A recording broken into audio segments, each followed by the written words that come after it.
ईरानी army chief general Amir Hatami ने कहा है कि ईरानियों को गुलाम बनाने का ख्वाब कब्रों में जाएगा। अपने एक बयान में उन्होंने कहा कि ईरान के बेटे दिफाई वतन से पीछे नहीं हटे, ताकत से जवाब देते रहेंगे। उन्होंने कहा कि पहले से तय और मशक शुदा मंसूबे के तहत हिकमत अमली अपनाए हुए हैं।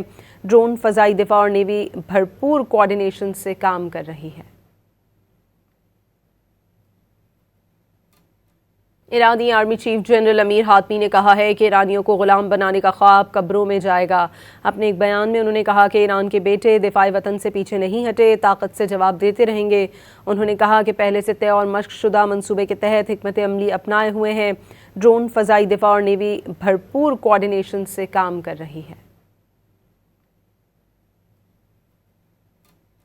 ईरानी army chief general Amir Hatami ने कहा है कि ईरानियों को गुलाम बनाने का ख्वाब कब्रों में जाएगा।